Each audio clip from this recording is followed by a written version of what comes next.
my channel. Jangan lupa subscribe dan bunyikan loncengnya.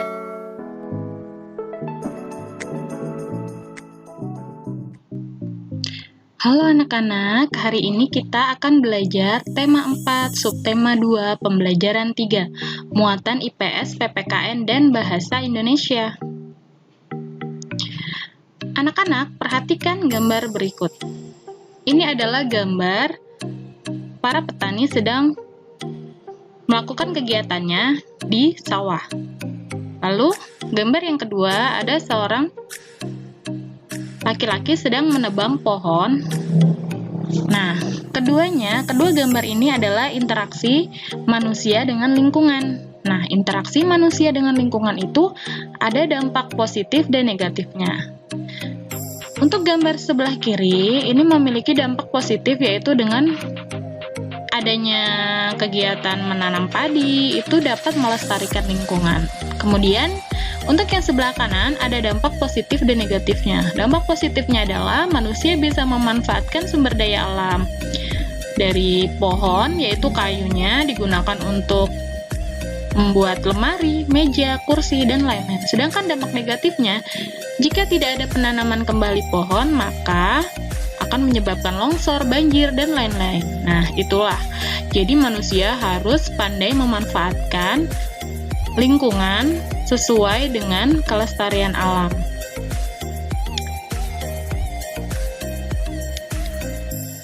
Dalam kehidupan kita sehari-hari, tentu kita sering melihat bentuk interaksi manusia dengan lingkungannya. Manusia berinteraksi dengan lingkungan untuk mendapatkan sumber daya alam. Sumber daya alam yang diperoleh akan dimanfaatkan untuk memenuhi kebutuhan manusia. Interaksi antara manusia dengan lingkungannya dapat berdampak positif dan sebaliknya dapat pula berdampak negatif. Interaksi yang berdampak positif akan menguntungkan manusia juga lingkungan. Keuntungan yang diperoleh manusia berupa terpenuhinya kebutuhan hidup dan juga daya dukung lingkungan terhadap kehidupan semakin meningkat. Dampak positif di lingkungan berupa terjaganya kelestarian lingkungan.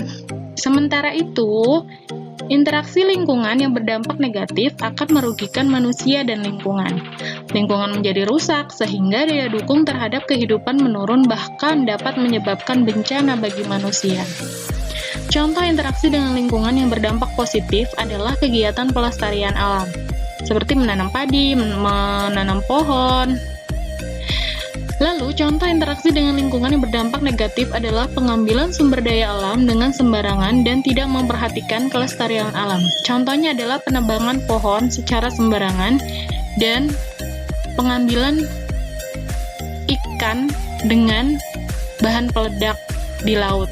Nah, itu semua akan merusak lingkungan.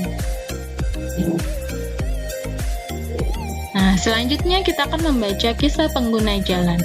Adi, seorang pengendara sepeda motor yang selalu menaati peraturan yang dibuat oleh pemerintah seperti membayar pajak kendaraan bermotor, mempunyai SIM, dan menaati peraturan lalu lintas. Pada suatu hari, Adi pergi dengan motornya, lalu terjadi kemacetan yang sangat panjang. Adi tidak tahu penyebab kemacetan yang sangat panjang itu. Ketika berjalan dan tepat di titik kemacetan, Adi terkejut karena jalan tersebut digunakan untuk berjualan oleh pedagang. Selain itu, bahu jalan digunakan sebagai tempat pangkalan angkutan umum. Adi merasa haknya telah diabaikan sebagai pengguna jalan, padahal dia merasa sudah menaati peraturan yang telah dibuat. Nah, peristiwa yang dialami Adi menunjukkan ketidakadilan yang ditimbulkan oleh warga masyarakat yang tidak bertanggung jawab. Tindakan yang tidak bertanggung jawab dapat menyebabkan orang lain tidak mendapat haknya. Oleh karena itu, setiap warga masyarakat harus memahami pentingnya memenuhi kewajiban dan tanggung jawabnya sehingga tercapai keadilan bagi semua warga. Jadi, apa yang kalian lakukan itu harus bisa dipertanggungjawabkan. Nah, kita akan membaca pantun tentang tanggung jawab. Seekor buaya memakan kancil, kelinci menangis matanya sembab. Biasakanlah Anda sejak kecil dalam hal bertanggung jawab. Ada menang, ada kalah, ada lemah, ada kuat. Bertanggung jawablah atas apa yang telah Anda perbuat. Nah, pantun pertama itu mengandung makna ketika kita membiasakan tanggung jawab sejak kecil, maka kita akan bisa melaksanakan tanggung jawab terus-menerus hingga dewasa.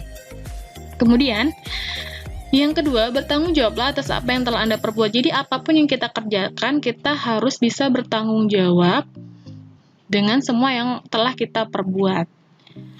Nah, pantun selanjutnya ada, di samping kolam ada batu, di dalam kolam ada ikan patin. Bila kita bisa membagi waktu, pastilah kita bisa disiplin.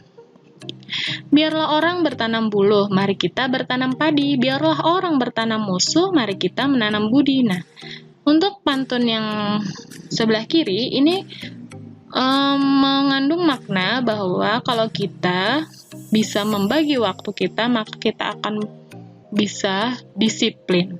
Kemudian untuk pantun yang sebelah kanan,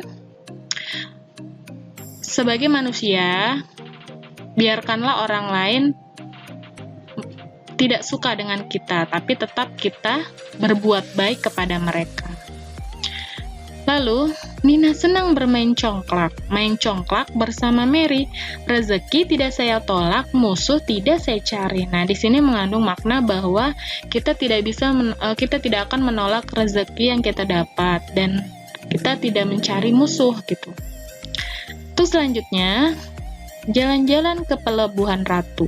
Nikmati suasana ketika senja. Dalam hidup saling membantu, ringan beban dipikul bersama. Pantun ini mengandung makna bahwa dalam kehidupan kita, itu kita harus saling membantu agar meringankan beban yang kita pikul bersama.